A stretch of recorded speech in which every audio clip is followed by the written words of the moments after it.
Mosquitoes, another bug we're all worrying about this summer. When these critters get hungry and bite, they can leave you with more than just an itchy bump on your skin. Some mosquitoes carry West Nile virus. West Nile virus is the most commonly transmitted virus, and it's spread by mosquitoes in our area.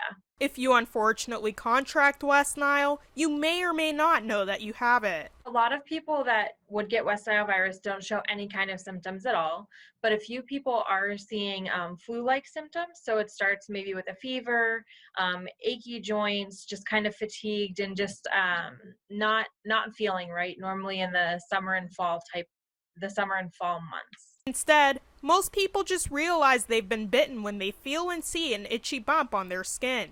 There are some ways to temporarily stop the itching and swelling. If you're allergic to them, like if you react, you can use like a Benadryl type thing, an antihistamine to help the swelling go down.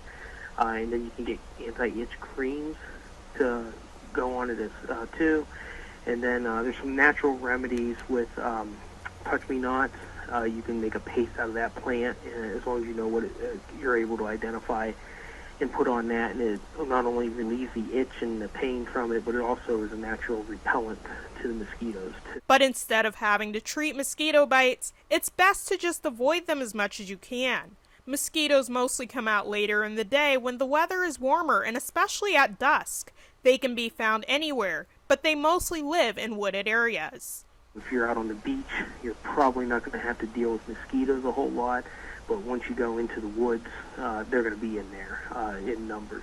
Mosquitoes reproduce quickly, so make sure that your home isn't a breeding ground for these pests. Standing water attracts them.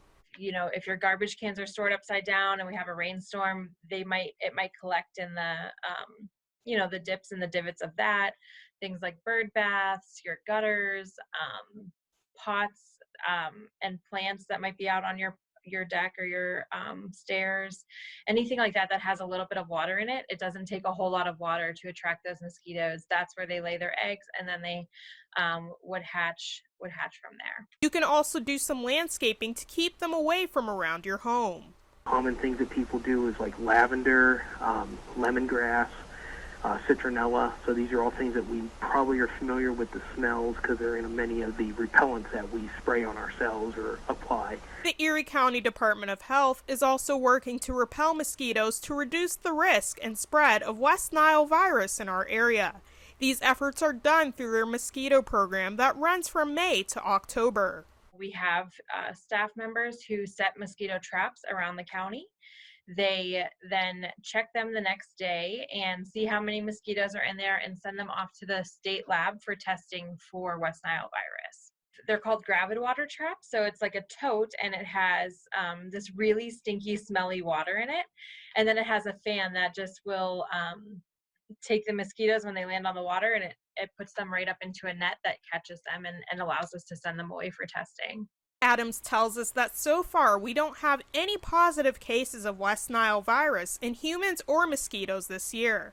Next time you plan your summer activities, think carefully and be cautious when you're stepping in a territory that'll most likely include mosquitoes. Odessa Meredith, YourErie.com.